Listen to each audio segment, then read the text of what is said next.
What is up, YouTube?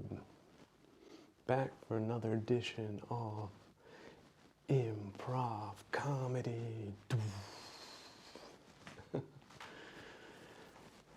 know what's funny is when things aren't funny, but they're supposed to be funny, but they're not funny. And then there's stuff that's not funny, that's funny, if you think about it. So really it's about thinking that does make the difference. Thinking is the key. But too much thinking isn't all that good. But we've all been taught to think a whole lot, like think way too much about things. And really that is something that differentiates men from animals, is their capacity to think. But we're sort of conditioned to think that thinking is always good, but most of thinking isn't all that good, which is pretty funny if you think about it. So if you can see things in a comedic way, you're going to be a whole lot better off long term. For example, when dams blow up, you didn't think it was going to happen, but a dam blew up. So isn't that funny? Everybody who thought the dam wasn't going to blow up, that nobody would blow up a dam intentionally. It turns out not to be true. There's people out there that think it's a good idea to blow up dams. But they also think it's a good idea to blow up economies and blow up political bodies, legal bodies, blow up traditions, blow up people, most likely for some type of fiduciary gain they think that they're going to have. And because they're nihilists, they just see their side of the plate. So they might have taken a plate, like bone china, and smashed it against a wall. But as long as they get to keep one fragment of that, and nobody else gets anything, then they won that exchange. They're ahead. They don't see the 99% of the busted plate that they never cared about in the first place. They've also got these rationalizing narratives. Well, nobody cared about me, so I'm not going to care about nobody else, and these types of personalities.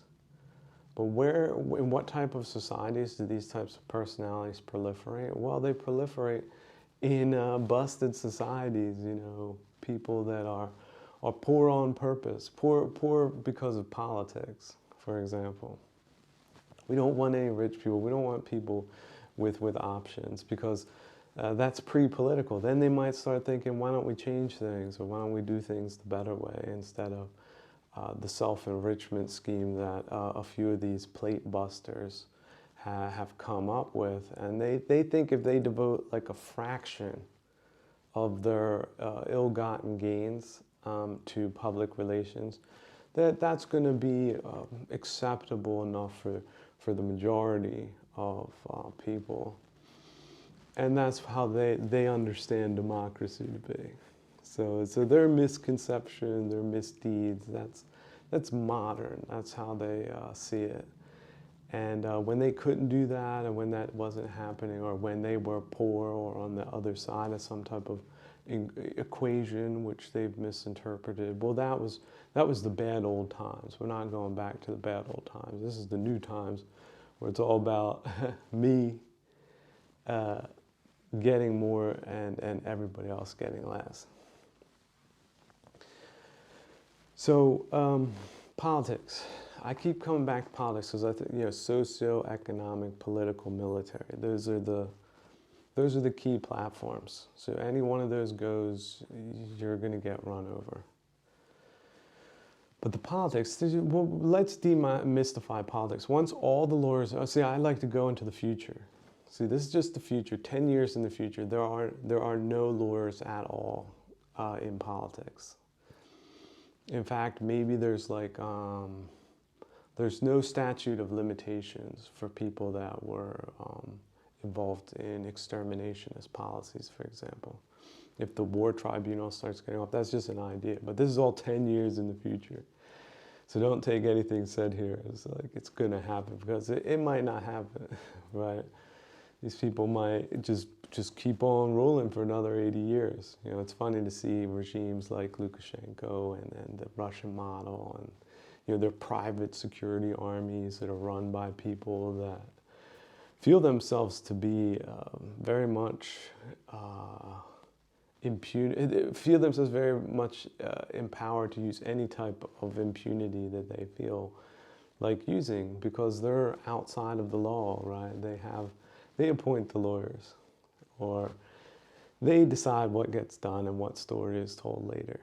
That's impunity, right? So they're not afraid of generals. They're not afraid of politicians. They're not. They're the people protecting them from bandits.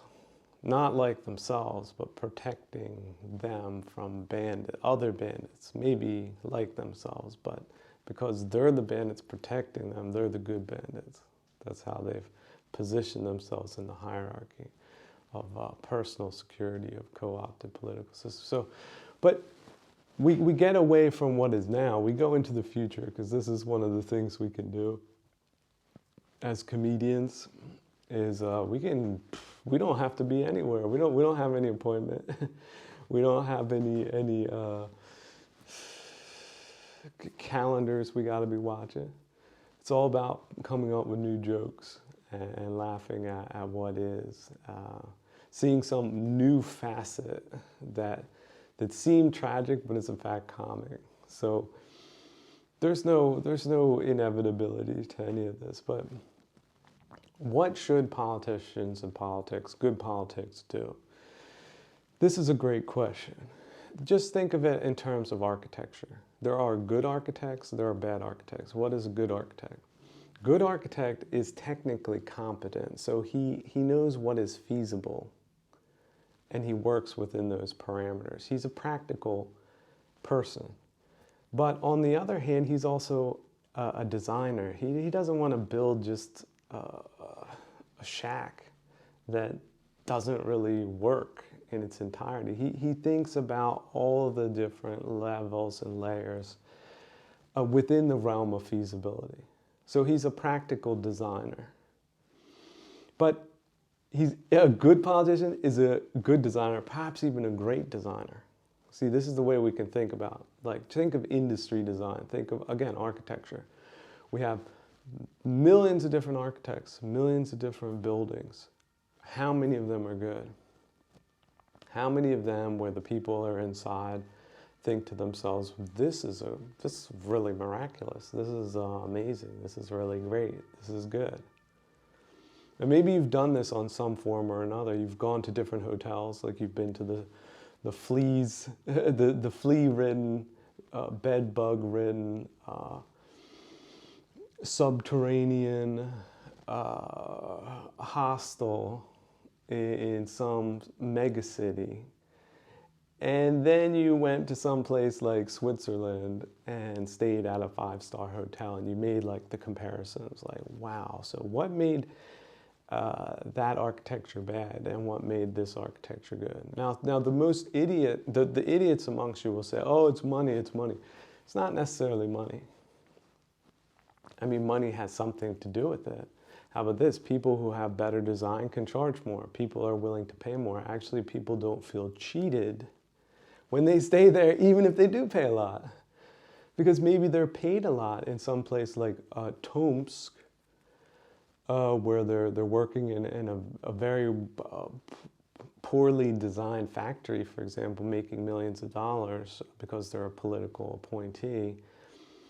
But there's nothing to spend that money on that's worth the money that they have, so they're forced to go somewhere, more or less, to see where is the value of money. But when you go into what went behind the architectural design, it wasn't just money, it was cultural values.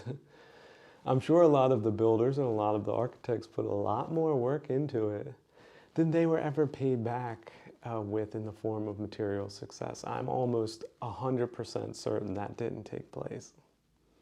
So just take that one away with you if you're a spiritual materialist or a nihilist. Just think about that for a second. The things that you think are valuable, that you know are valuable, were made by people who didn't get paid for it to the extent that it's valuable. Just think about it. Isn't that funny? That's really funny if you think about it. But in fact, that's the way the world works. So money doesn't rule the world. Money rules very vulgar people, right? Subnormal people. That's the lesson that they take away from life. If I got the money, I can stay at the Swiss hotel. You know, I didn't build it. I don't think about building. I don't think about design. I just think, oh, this gives me access to places that I otherwise wouldn't have. That's how simplistic, stupid people think. Vulgar people. And yet, okay, let's come back to the thing. What are good politicians? They're good designers, right? And good designers are working with what they have. Good designers take the topography, the natural topography of the geography they're working with. They take climates, microclimates. They take the directions of the sun into account. Is it hot, dry climate? Is it a wet, jungle-like climate? All these things they have to put into the calculation, into the calculus, in order to create something that is sustainably good, practically good, the best that they can deliver under the circumstances. That's what a good politician is. So a good politician is not a materialist in the sense of just seeing the monetary value of things. They have to take design value into account. They have to take standard of living into account. They're not just taking mathematic metrics into account. Like, oh, I build a building with these types of steel cross beams that can hold 200,000 pounds of pressure. And what is that even needed for that application? No. So maybe they overbuilt. Maybe they used, again, the wrong materials. And then, oh, those beams, those I-beams that were so spectacularly strong, because it's in a maritime environment, and he didn't take certain mechanical properties, metallic properties into account. All those beams start to rust out from the inside due to the humidity of the air. And so what happens to rusted steel beams in a superstructure that is a skyscraper? Well, the whole thing becomes derelict. That means the whole venture was misguided. It's a waste. It's an environmental hazard. It's dangerous for people to live there. It has a negative value because you have to demolish it. So who's going to demolish it? How many people got to clear? Think of all the people that have to relocate because this brainiac had this idea, but he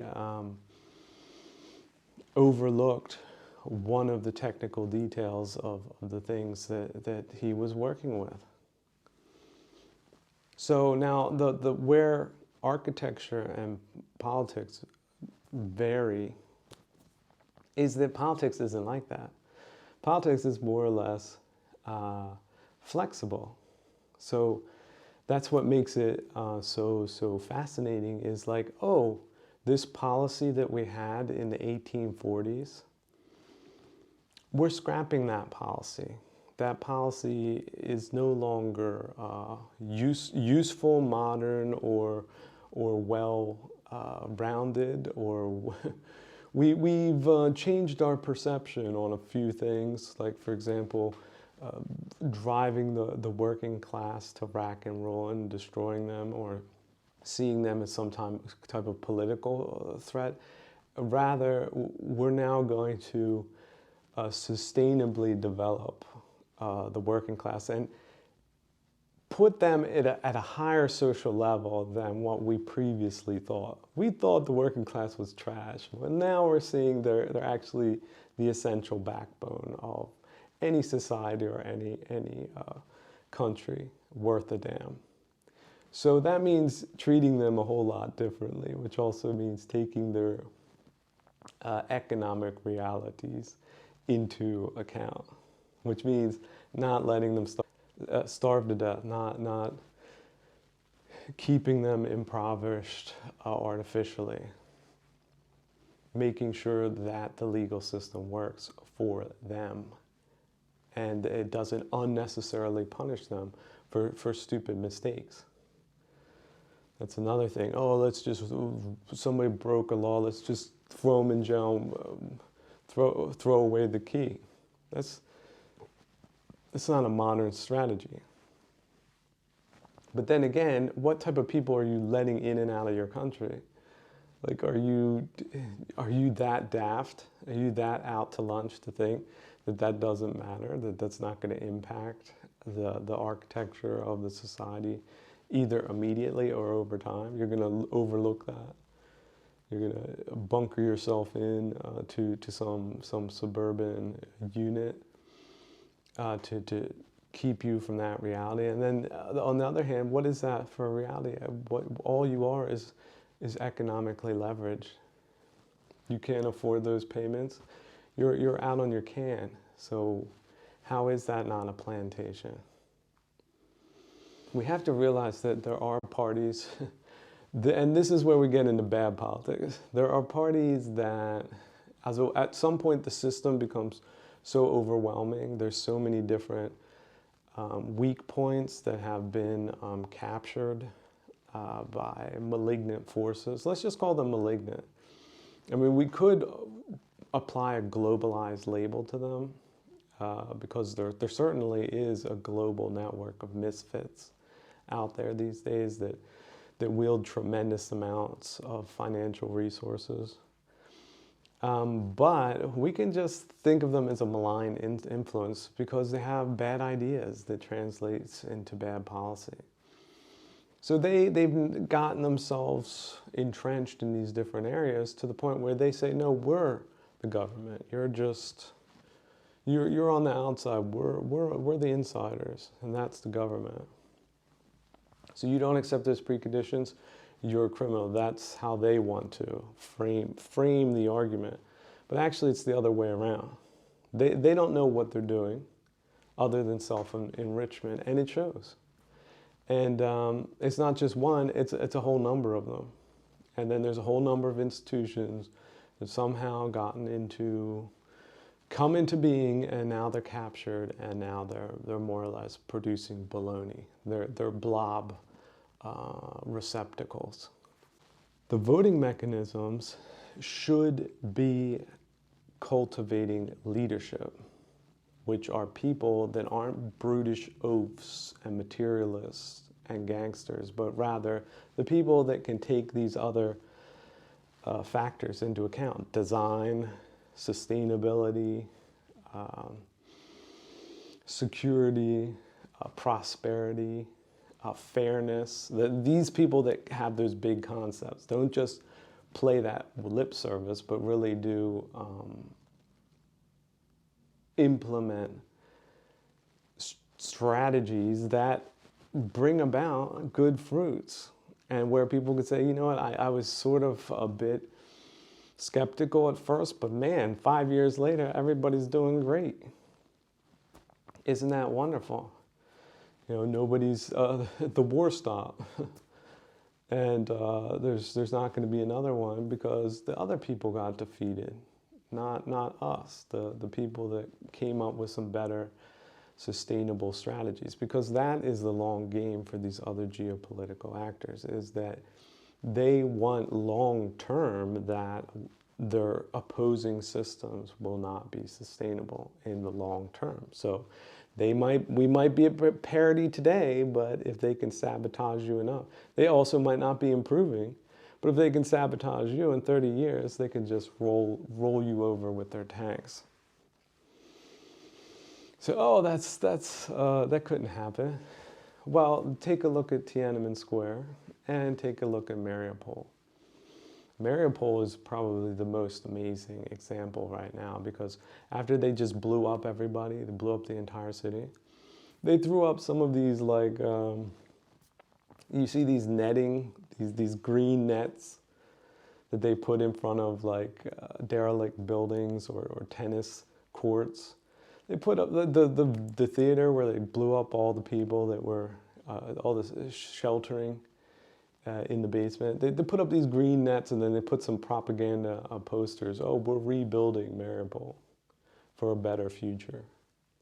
And they've already started the construction going on. They got these, bulldozers, everything else, just bulldoze over it and just rebuild a Potemkin city. And they've got their story. Oh, there were horrible people living there. And the glorious mercenaries from Africa came in, slaughtered everybody, and then the oligarch with a bunker with a stripper pole came in, and now this is look at how great everything is right now. Take a look. So make sure there's a parade at least once a year where everyone claps for that unbelievable display of political prowess.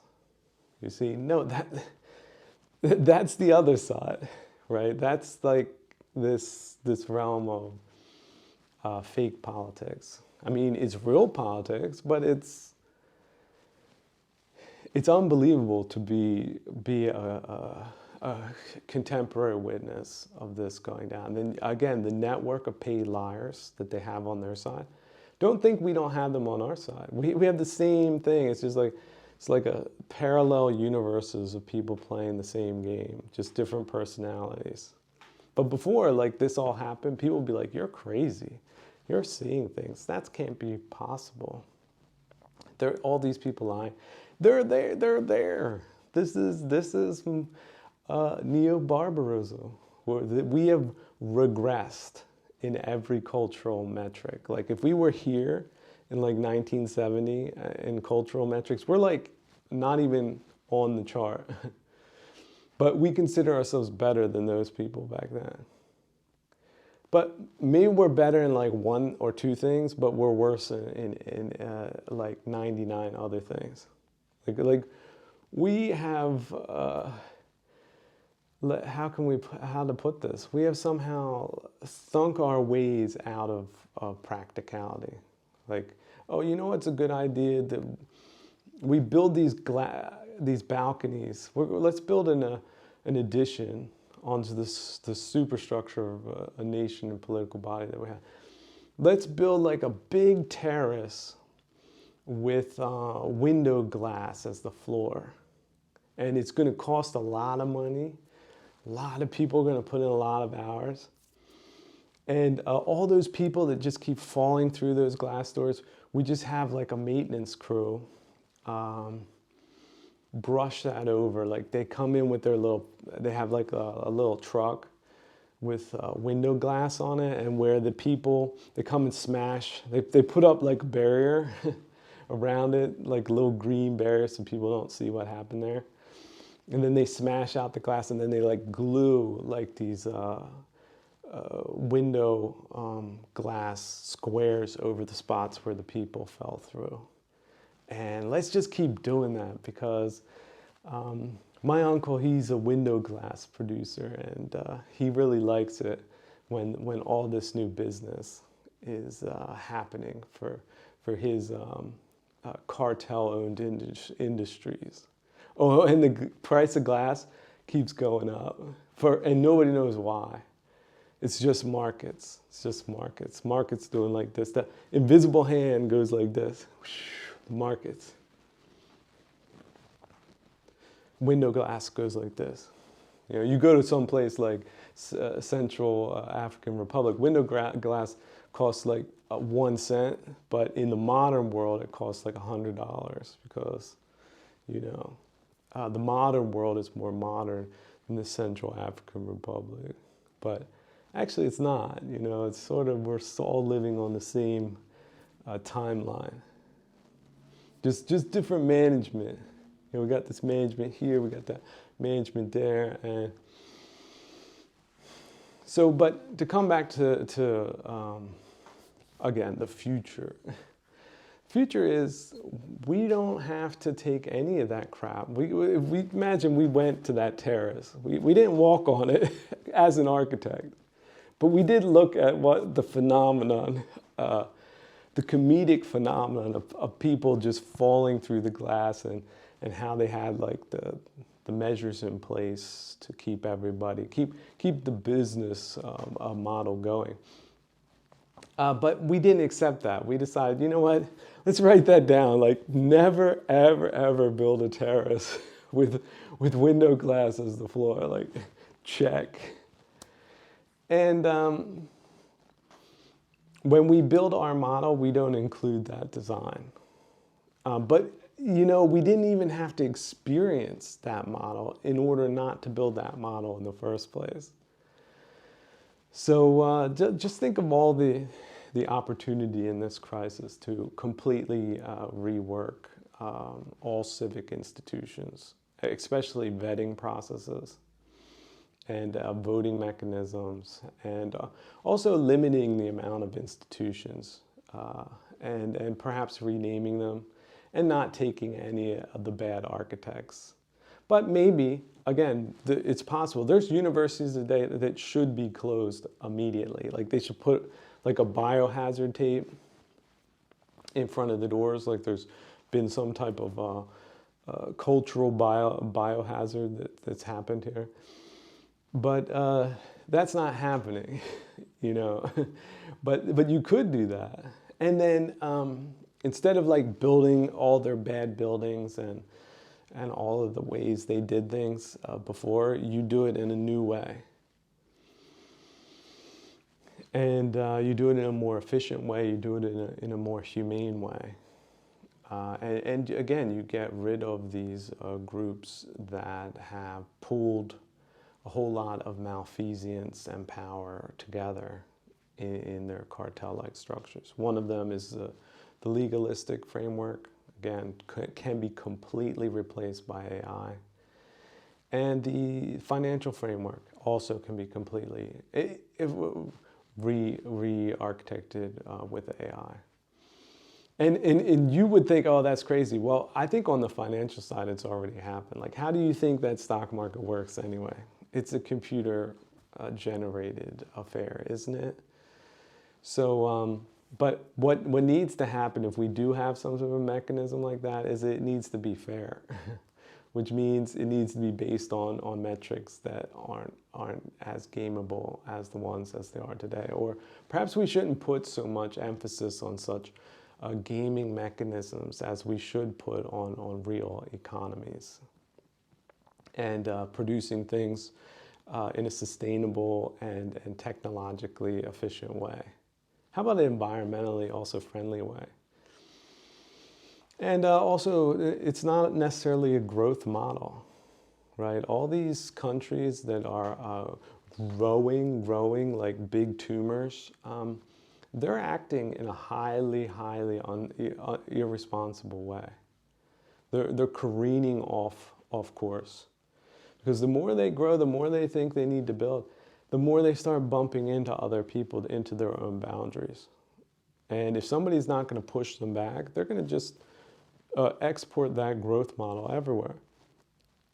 And that's already happening now because we have this age of globalization. The age of globalization was a green light for these bad models to act with impunity worldwide. And they have.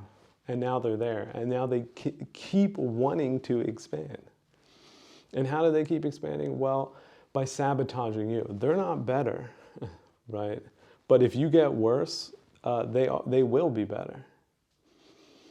So they like complete sabotage of any opponents by any means necessary, including bribing politicians and lawyers, which is sort of their main thing right now, to create majority rules of malignant political forces. Again, architects that are building things in the wrong way on purpose because they have a minority interest in just getting paid to do that.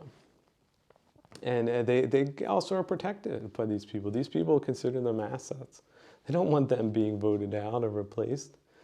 They want those architects to keep, oh, let's do the electrical system this way, so it's cost 100 times more, and then when we flip the switch, everything blows up. Like they want those types of architects in our system. But in their system, they would take those people out and shoot them. Like there would be like a 1-day trial, and next day they're gone. Like that's how they operate.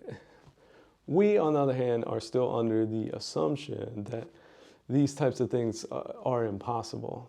Just like we thought people couldn't lie about Mariupol, people couldn't lie about Tiananmen Square. Of course they can.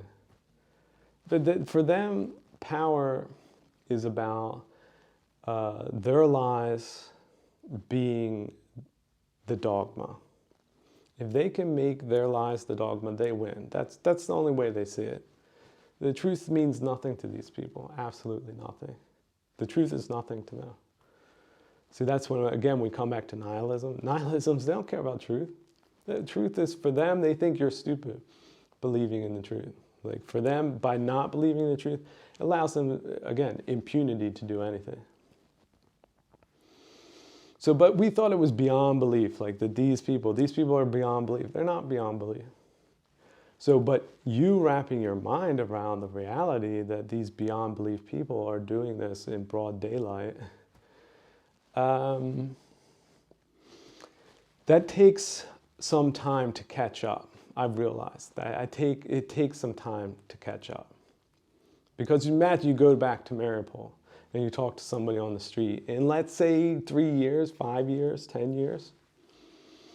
He says, you know, this is terrible. This is where this whole tragedy. And they'll say, no, you're lying. What? Like, they'll look at you like, that's not how it happened. We had a great leader that came and he steamrolled this place, and isn't it great that happened? Like, they'll get angry at you if you tell them the truth. So how much does the truth matter in that case? Well, oh, the truth makes you a pariah. That's what it does. Isn't that funny? Look, see? Somebody wrote in and said, you're not funny at all. But isn't that funny? I mean, it's funny if you can see things like, you know, upside down. Because these people are very serious. But I think they're very funny, but, you know, not necessarily funny in a good way. I mean, there's all different types of funny. So, but that was funny. There was this translator that, you know, I knew and told me back before the war, you know, or it was like when the first war started in 2014.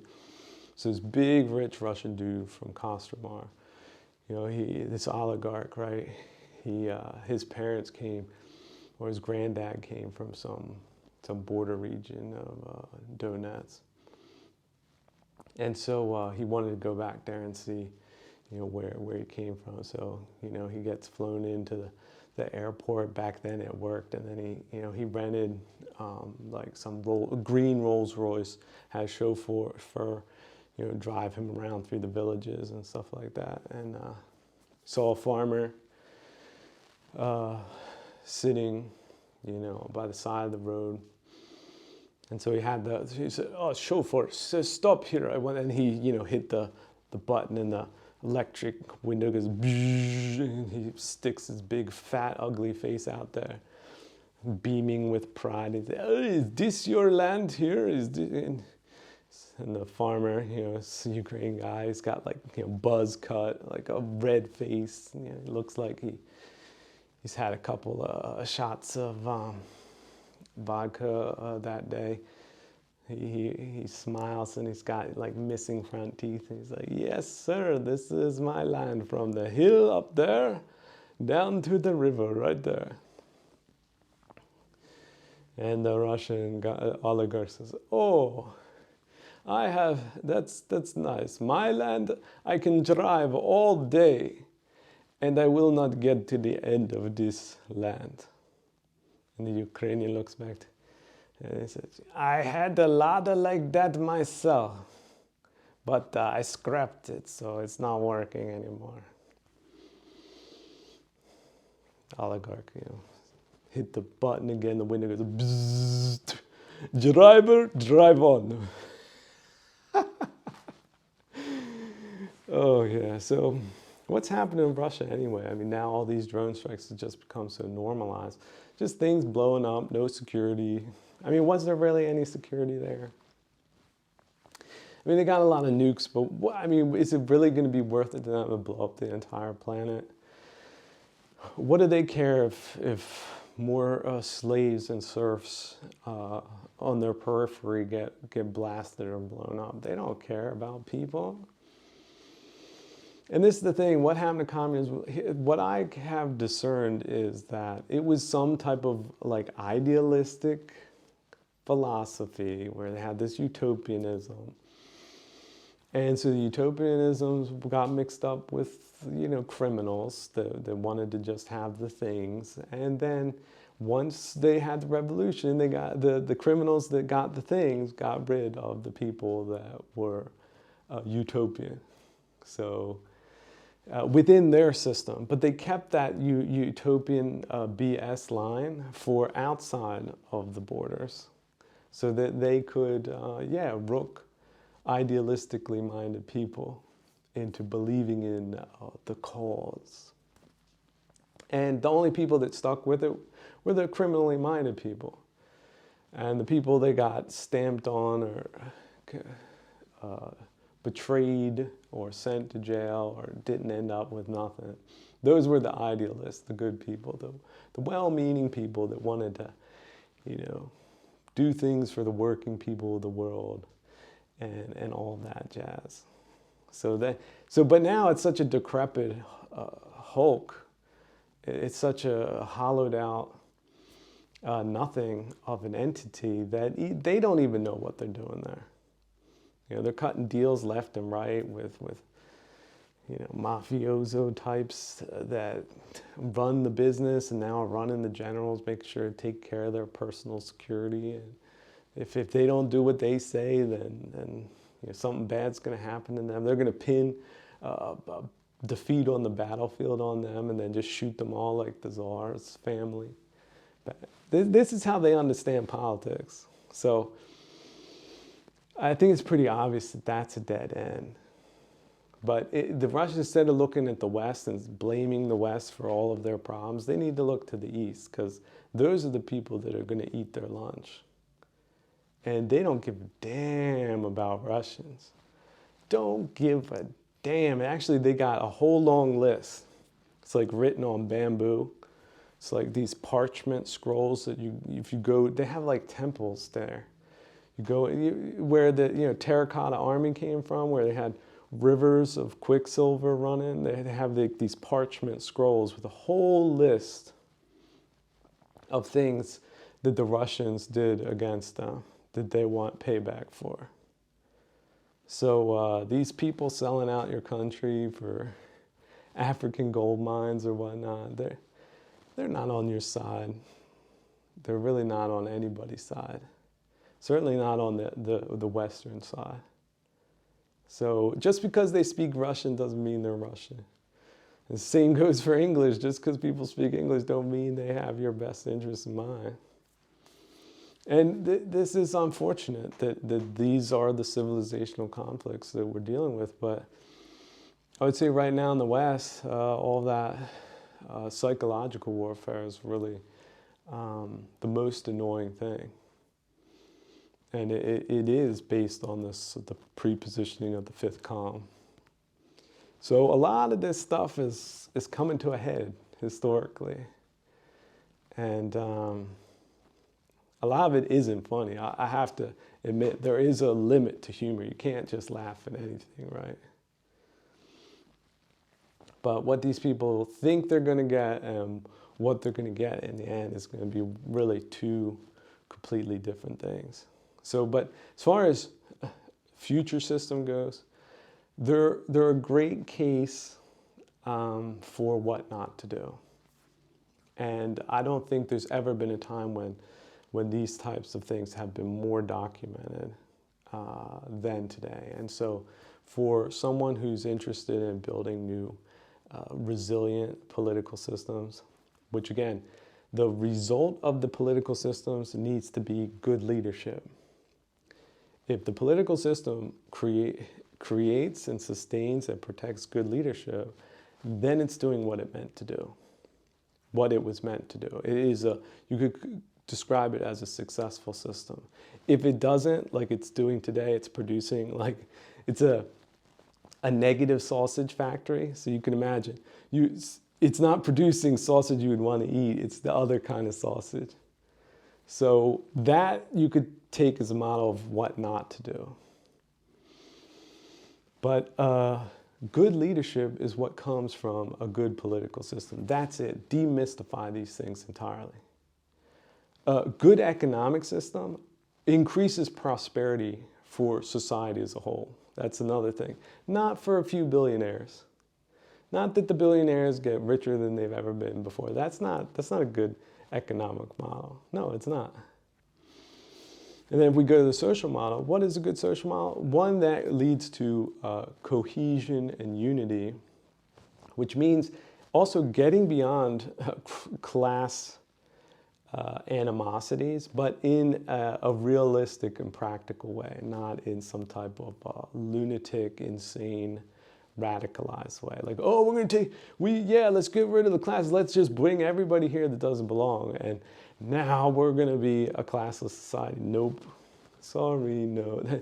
What architect would say that? Like, oh, we're going to build a building, but we're going to levitate it off the air in a cloud. And that's not what a good architect does. But the bad architects come in and say, oh, this architect, he's limiting my ideas. This person is an idea limiter. And then he gets a group of cronies together and goes after a practical architects. So, yeah, you have to realize geopolitical enemies, civilizational enemies, they don't want any of these things happening for your side. So if they have access to your financial system, they will misuse it. If your border is porous, they will misuse it. If you have corrupt, stupid, idiotic politicians and a corrupt, stupid, idiotic court system, they will use it.